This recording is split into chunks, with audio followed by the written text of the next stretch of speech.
Speaking of what you're going to be doing here at our upcoming Defend the Airport, which is here in Columbia, Maryland at the TAC, June 17th and 18th, Bureau Veritas, premier sponsor, leading a breakout session in crisis simulation. What can attendees expect to gain from the workshop and better understand the kinds of decisions and trade-offs that come with high-pressure cyber incident? Do you want me to say this one first, Flores? Or I was do you going to want say, to Luke, Flores, which one?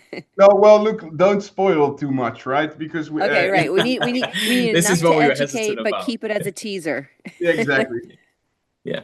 So I think maybe I would add, we run a lot of these workshops, either directly with customers or in events like this, where we try to give a little bit of a flavor as to how these are designed and what the experience is like. And in terms of what can people expect, it's a realistic exercise. So we have our cybersecurity specialists who across kind of three different domains. So one, we have a series of crisis consultants that spend every week designing simulations for lots of different sectors and over a large number of years kind of updating and perfecting and improving that methodology. So something that really is a good simulation to be part of. I think the second thing is we have our experts that work in specific domains. So in industrial environments, in airports, in working with airliners, working in the maritime sector over years of trying to hack into those organizations and hack into those environments. They've developed kind of a level of expertise and understanding as to what makes a realistic scenario for this. So that's what we try to bring.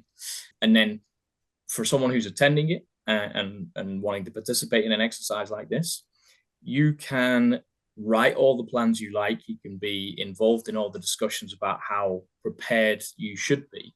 But unless you kind of attend it like this and take part in a simulation and deal with the pressures of, lots of information coming at you and having to make difficult decisions under pressure, and even in this kind of case, working with people that you don't know particularly well, and you've got to kind of figure out a solution to the problem, is another fundamental thing, but also some fun, right? It's designed to be entertaining. You're here at a conference. We're designing a workshop that's both educational, but some lighthearted entertainment as well. Excellent.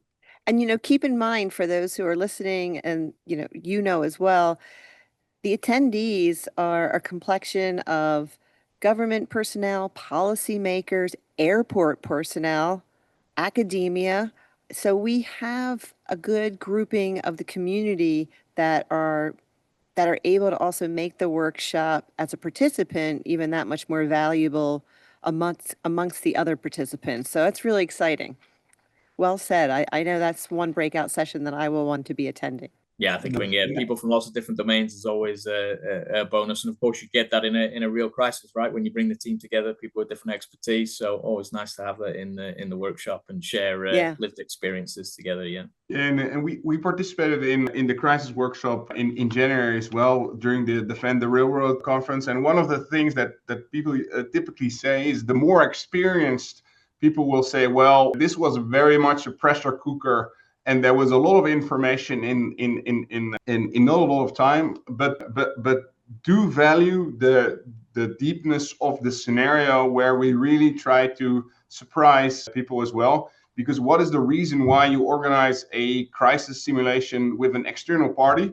Because they look to your organization from that external view. How would the real organization that tries to hack into your company and tries to disrupt your company view the systems you have in place, the processes you have in place, and how can you disrupt that? And that's also what we try to bring during the conference, so that everyone walks away with the feeling, I learned something, and this was something I would like to apply as well in my own organization, because that is also why we do these things, to really help make organizations better prepared for these kind of cyber incidents.